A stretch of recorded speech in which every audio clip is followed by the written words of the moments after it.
नमस्कार, राज की बात में आपका स्वागत है। दुनिया में कोई भी व्यक्ति अगर कोई बड़े पद पर जाता है तो वो खुश होता है, खुशियों का प्रदर्शन करता है। लेकिन केजरीवाल के दो ऐसे अभागे मंत्री हैं जो मंत्री बनने के बावजूद खुश नहीं हैं, बाहर में उन खुशियों का प्रदर्शन भी नहीं कर सकते। घर के अंदर दुबके हुए कभी कभी वो खुश होने की कोशिश करते हैं, लेकिन उन्हें लगता है कि अब उनकी बारी आ गई है, झटका लगने वाला है। बात कर रहे हैं अतिशी मरलेना और सौरभ भारद्वाज की, क्योंकि चंद दिन पहले उन्होंने मंत्री पद की शपथ ली है और उसके साथ ही एलजी के साथ न केवल टकराव शुरू हो गया है, बल्कि एलजी वीके सक्सेना ने इन दोनों के ऊपर ऐसे अंकुश लगाए हैं कि केजरीवाल के दोनों सिपाही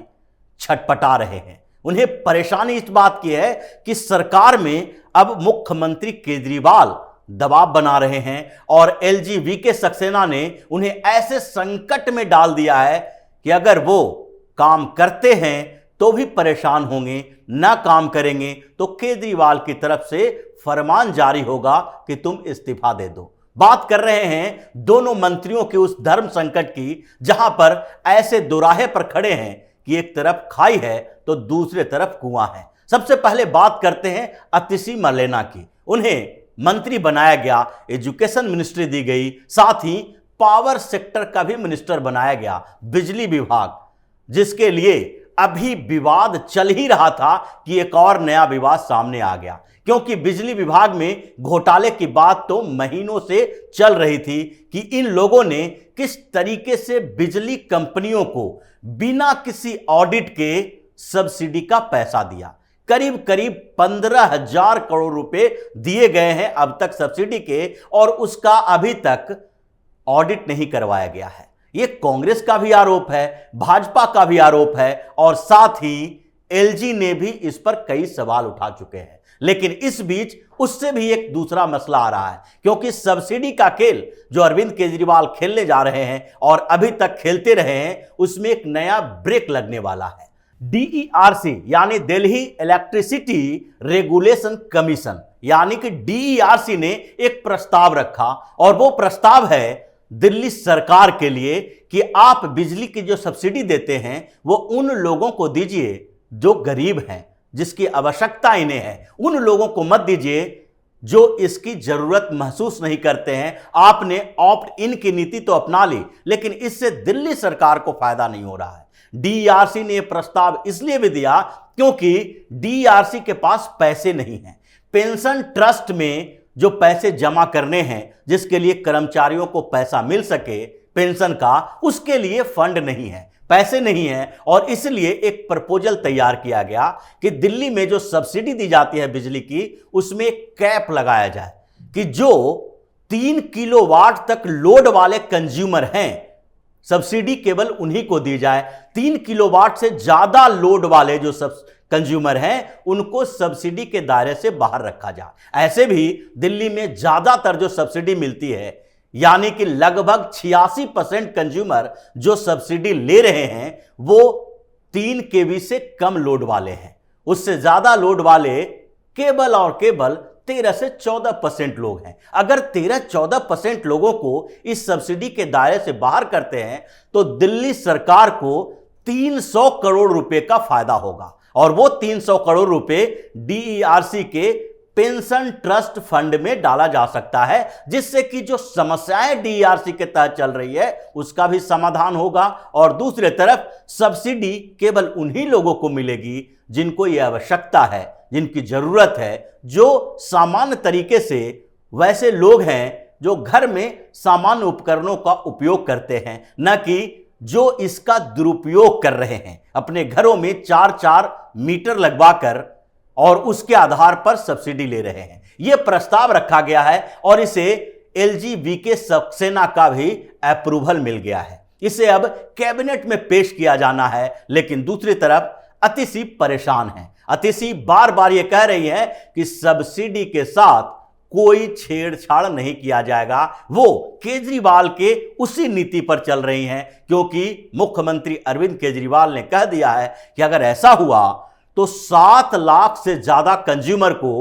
सब्सिडी से बाहर कर दिया जाएगा और 7 लाख कंज्यूमर यानी 7 लाख परिवार और उसमें भी अगर मान लेते हैं कि 2 से 3 वोटर ही एक परिवार में हैं तो भी 15 लाख से ऊपर वोटर हमारे गायब हो जाएंगे। वो हमें वोट नहीं देंगे क्योंकि इस नीति के लागू होते ही उनको लगने लगेगा कि अरविंद केजरीवाल ने उनके साथ खेल कर दिया है और इसलिए अरविंद केजरीवाल अतिशी को दबाव डाल रही हैं। वो दबाव डाल रहे हैं इस बात के लिए कि आप बिल्कुल अडिग रहो कि डीईआरसी का ये प्रपोजल जैसे ही कैबिनेट में अप्रूवल के लिए आए आपको इसे नामंजूर करना है और अभी से मीडिया में सामान्य तरीके से यह बात कह देनी है कि हम सब्सिडी के साथ छेड़छाड़ नहीं करेंगे क्योंकि यह सारा रिकॉर्ड है, यह डाटा है और डीईआरसी ने साफ तौर पर यह सारे रिकॉर्ड सामने रखे हैं कि अभी 58.2 लाख जो कंज्यूमर हैं वो बिजली की सब्सिडी लेते हैं, जिसमें से अगर देखा जाए तो 49.5 लाख कंज्यूमर 1 to 3 किलोवाट के दायरे में आते हैं, जबकि दूसरे जो हैं यानी कि उसके अलावा जो कंज्यूमर हैं करीब करीब 7 लाख वो 4 से 5 किलोवाट के दायरे में आते हैं और 5 से ऊपर वाले आते हैं। यानी कि वही 7 लाख कंज्यूमर अगर बिजली सब्सिडी से बाहर हो जाएंगे तो इसका मतलब है कि दिल्ली सरकार को 300 करोड़ रुपए का फायदा होगा। लेकिन अब एलजी सक्सेना भी इस बात के लिए मान रहे हैं, कैबिनेट में फैसला लिया जाना है और अतिशी मरलेना बीच में फंस गई है क्योंकि कैबिनेट से अप्रूवल के साथ ही उनके ऊपर एलजी सक्सेना का दबाव भी रहेगा और अरविंद केजरीवाल का दबाव भी रहेगा। एक तरफ पॉलिटिक्स का मामला है, दूसरी तरफ गवर्नमेंट का मामला है क्योंकि डीईआरसी ने भी दिल्ली सरकार को कह दिया है और एलजी ने भी कह दिया है कि आपके पास 2 ही ऑप्शन है, आप फंड अवेलेबल करवाइए। 300 करोड़ के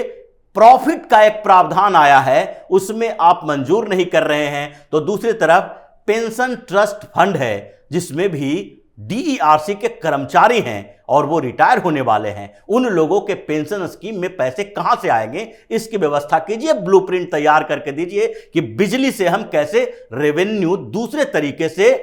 जनरेट कर सकते हैं। अब यह मामला इतना बड़ा हो गया है कि अतिशी और अरविंद केजरीवाल फिरते फंसते नजर आ रहे हैं और इसलिए बार बार ये लोग चिल्ला चिल्ला कर कह रहे हैं कि एलजी सक्सेना ने पॉलिटिक्स यानी डर्टी पॉलिटिक्स करना शुरू कर दिया है बिजली के मामले पर। कुछ ऐसा ही मामला पानी को लेकर भी है क्योंकि जल मंत्री अभी सौरभ भारद्वाज बनाए गए हैं। वो जल मंत्री बने क्योंकि उनसे पहले वो वाइस चेयरमैन भी रह चुके थे दिल्ली जल बोर्ड का और सत्येंद्र जैन का मामला था तो इसलिए सत्येंद्र जैन वाले डिपार्टमेंट इनको मिला है और अब वो चेयरमैन बन गए हैं दिल्ली जल बोर्ड के। इस बीच एलजी सक्सेना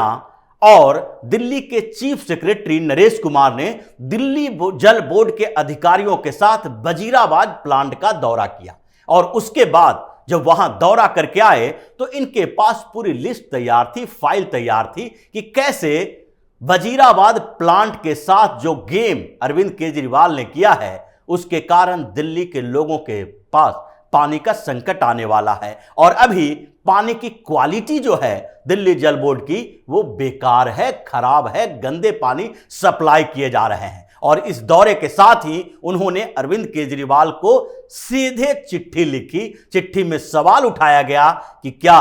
दिल्ली में जो दिल्ली जल बोर्ड पानी का सप्लाई करता है उसका स्तर अच्छा है, क्या यह गंदे पानी से दिल्ली के लोगों का स्वास्थ्य खराब नहीं हो रहा है, क्या राजधानी के लोगों के साथ यह न्याय संगत हो रहा है। आप दिल्ली में जो जल बोर्ड की व्यवस्था है और जो पानी रिजर्वायर जो प्लांट हैं उसकी व्यवस्था के साथ खिलवाड़ क्यों कर रहे हैं और अगर ऐसा हो रहा है तो उसके पीछे का कारण क्या है, यह सारा का सारा जवाब आप दें क्योंकि हमारे पास इसका रिकॉर्ड है। वो नरेश कुमार के साथ दौरा करने के लिए गए। ये चीफ सेक्रेटरी नरेश कुमार बहुत ही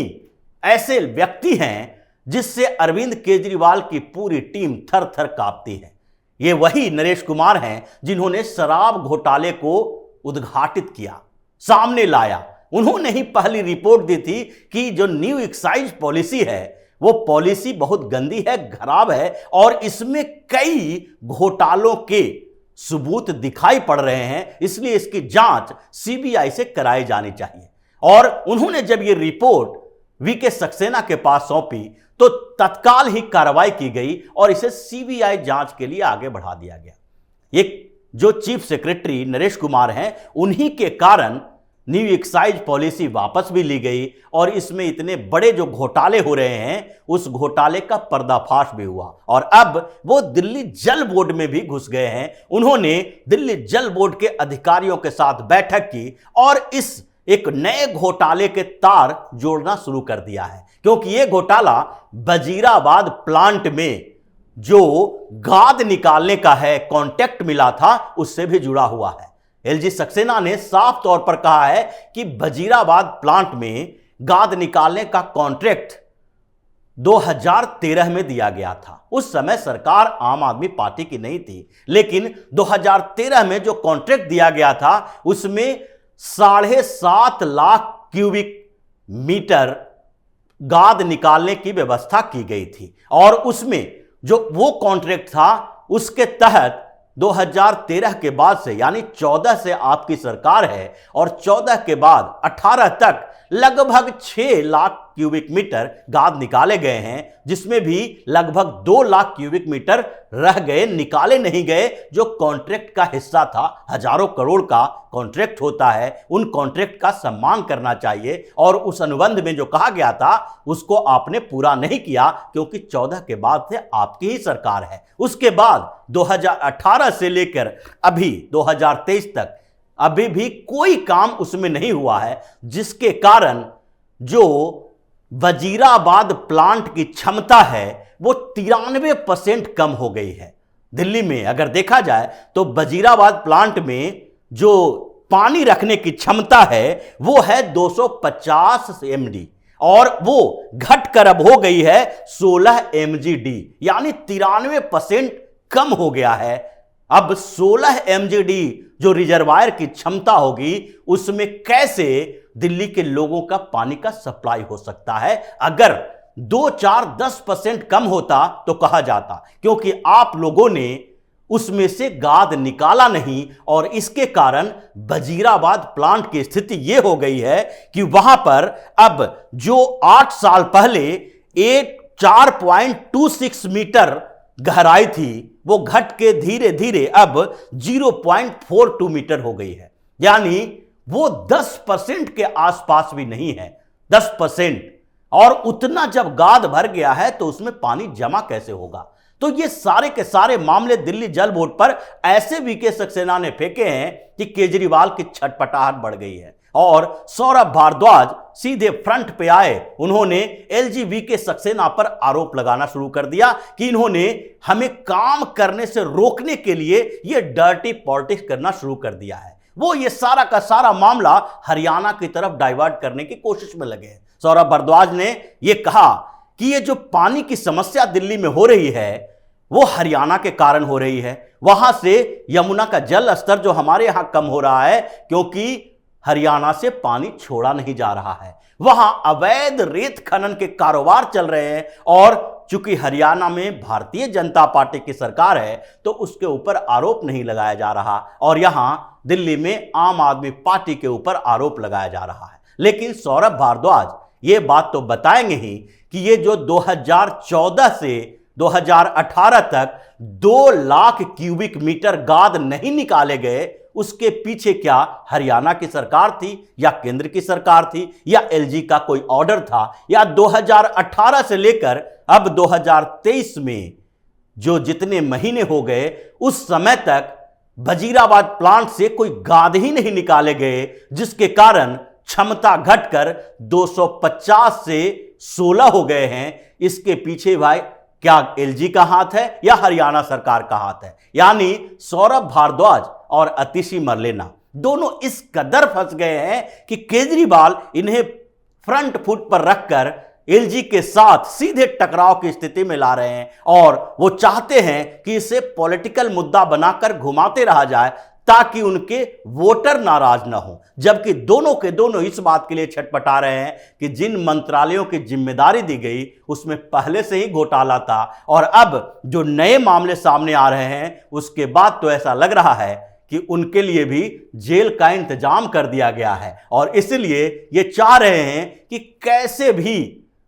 अरविंद केजरीवाल इनसे मंत्रालय ले लें, इन्हें मंत्री पद से हटा दें, ताकि कम से कम मीडिया के सामने हंगामा करने की स्थिति में तो रहे, पावरफुल लीडर तो रहे, जेल के अंदर तो न चले जाएं। इसलिए आम आदमी पार्टी के अंदर बिल्कुल खलबली मची हुई है। केजरीवाल का दबाव और बीके सक्सेना के बीच ये दोनों के दोनों मंत्री ऐसे झूल रहे हैं कि छटपटाहट में ये कभी भी इस्तीफा देने के लिए तैयार है, और इस्तीफा देने के पीछे वो कारण कुछ और बता सकते हैं, लेकिन केजरीवाल इनसे इस्तीफा ले नहीं रहे हैं। कह रहे हैं डटे रहो मैदान में जब तक कि तुम जेल के अंदर न चले जाओ। जैसे कि मनीष सिसोदिया और सत्येंद्र जैन गए हैं, उन्हीं के नक्शे कदम पर चलने का वादा किया था, तो चलते रहो और जेल में आपका इंतजार होता रहेगा। जब तक नहीं जाओगे तब तक हमारे सिपाही बने रहो। तो इसी तरह की खबरों के साथ फिर से हाजिर होंगे, तब तक के लिए बने रहिए हमारे साथ और देते रहिए हमें सहयोग, ताकि इसी तरह की खबर हम आपके लिए लाते रहें।